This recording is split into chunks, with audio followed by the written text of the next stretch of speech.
ولا تموتن إلا وأنتم مسلمون Innalhamdalillah nahmaduhu wa nasta'inu wa nastaghfiruh wa na'udzu billahi min shururi anfusina wa min sayyiati a'malina may yahdihillahu fala mudilla lahu wa may yudlilhu fala hadiyalah.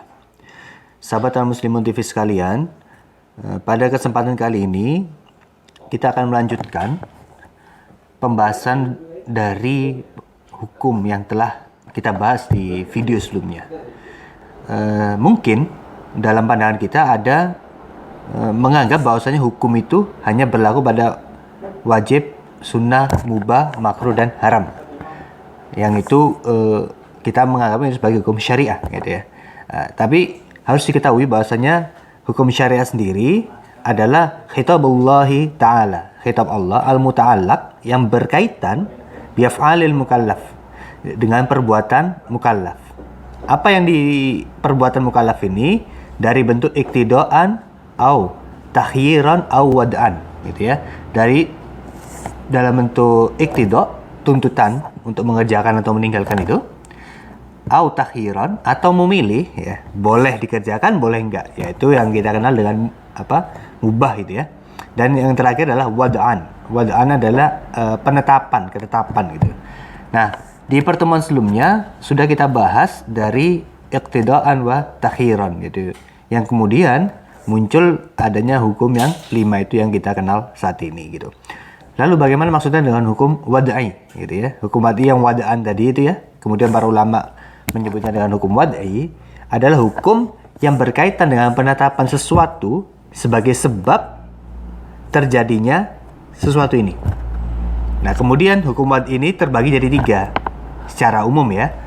Ada yang sebagai sebab, ada yang sebagai syarat, ada yang sebagai mani. Mani itu adalah penghalang, menghalangi untuk seseorang ini berbuat sesuatu.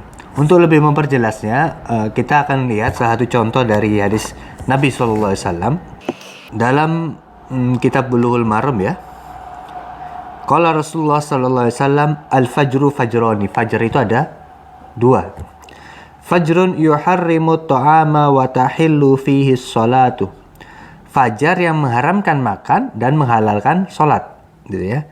Wa fajrun tahrumu fihi sholatu ay sholatus subhi, yaitu fajar yang mengharamkan di dalamnya sholat, ya. Ini fajar yang kedua, ya.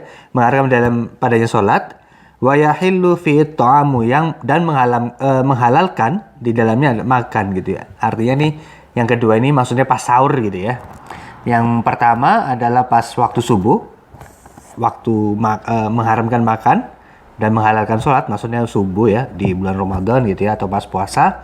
Dan yang kedua sebaliknya, yaitu haramnya sholat dan halalnya makan, gitu ya. Artinya ini kondisi momen ketika sahur, gitu ya, kalau kita bisa bahasakan. Maka kita bisa melihat dari hadis ini bahwasanya dari pengertian fajar yang pertama itu adalah sebab dari terjadinya waktu subuh atau kewajiban sholat subuh. Sebab dari adanya itu, yaitu munculnya fajar yang di dalamnya mengharamkan makan dan menghalalkan sholat, yaitu yang dimaksud adalah sholat subuh. Dan ini adalah sebagai sebab, gitu ya. Ini berkaitan dengan sholat, gitu ya. Lalu syarat itu apa? Ya, syarat adalah sesuatu yang memang lingkarannya berada di luar dari pekerjaan itu, gitu ya. Syarat sebagai yang berada di luar dari pekerjaan itu. Contohnya apa? Sebagai satu contoh, idza qumtum ila sholati faghsilu wujuhakum. Apabila kalian ingin mendirikan sholat, faghsilu wujuhakum, maka cucilah muka kalian. Dan selanjutnya. Itu adalah pengertian dari wudu. Nah, maka syarat dari wudu ini adalah sebagai syarat sah dari pelaksanaan sholat, yaitu dalam artian bersuci, ya. Artinya dalam kondisi suci kita harus bisa melaksanakan sholat. Tapi kalau syarat itu tidak terpenuhi, maka itu kita nggak bisa sholat, gitu ya. Dan yang ketiga adalah mani. Mani adalah penghalang, gitu ya. Penghalang artinya memang dari asalnya dia karena adanya ini, gitu ya. Karena adanya sesuatu ini menjadi penghalang dari terjadinya sesuatu ini, gitu ya. Artinya sebagai contoh bahwasanya wanita haid haram sholat, gitu ya. Wanita haid, sebab adanya haid ini maka dia menjadi haram sholat, gitu ya. Dan itu sudah banyak kita dapati dalam hadis-hadis Nabi Shallallahu Alaihi Wasallam. Sahabat sekalian, itulah makna pengertian ya dari hukum wad itu sendiri, yang di dalamnya ada sebab, syarat, dan mani penghalang itu. Namun demikian sebenarnya masih ada beberapa ketentuan-ketentuan dari hukum wad itu sendiri, seperti misalnya saya katakan air kencing itu najis gitu ya, air kencing najis. Maka ini tidak bisa dikatakan di bagian sebabnya, apakah sebab, ataukah syarat, ataukah mani gitu ya. Itu nggak bisa.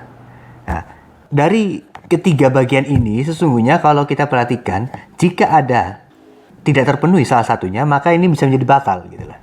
Artinya sebagai contoh bahwasanya kita adanya syarat sah sholat berwudu gitu ya.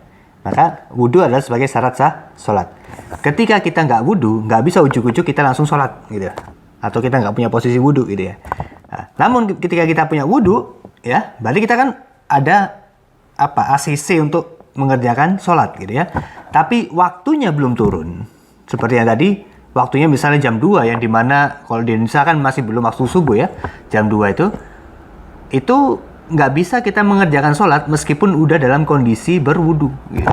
Artinya syaratnya terpenuhi tapi sebabnya belum terpenuhi, maka dia tidak bisa mengerjakan sholat subuh gitu ya. Dan begitu juga di pekerjaan-pekerjaan yang lainnya. Mungkin sebagai contoh terakhir sebelum saya tutup adalah saya kasih contoh satu singkat lagi.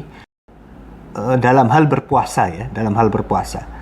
Dalam sebuah hadis dikatakan kalau kalian melihat hilal, maka mulailah puasa gitu ya. Jadi itu artinya mulainya puasa Ramadan ini adalah mulai terjadinya ketika kita sudah melihat hilal gitu ya. Makanya kita bisa saksikan di tayangan televisi itu ada banyak petunjuk-petunjuk atau tanda-tanda besok kita puasa, besok kita puasa gitu ya. Itu sebab. Nah, syaratnya ini kita bisa lihat dalam surat Al-Baqarah ayat 184.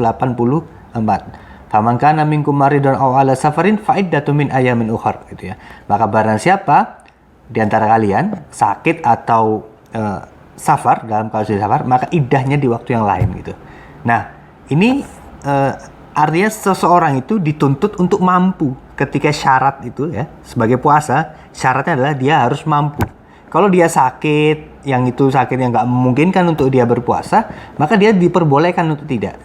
Tapi ketika dia mampu, maka dia diwajibkan untuk berpuasa. Maka mampunya seseorang untuk mengerjakan puasa menjadi syarat sah wajibnya puasa pada seseorang tersebut. Jika ini tidak terpenuhi, maka hanguslah perintah kewajiban ini pada diri seseorang tersebut. Dan begitu juga dengan maninya, yaitu ketika seorang yang udah haid ya, saya kasih contoh yang sama, itu menjadi penghalang dari pelaksanaan dia untuk mengerjakan ibadah puasa.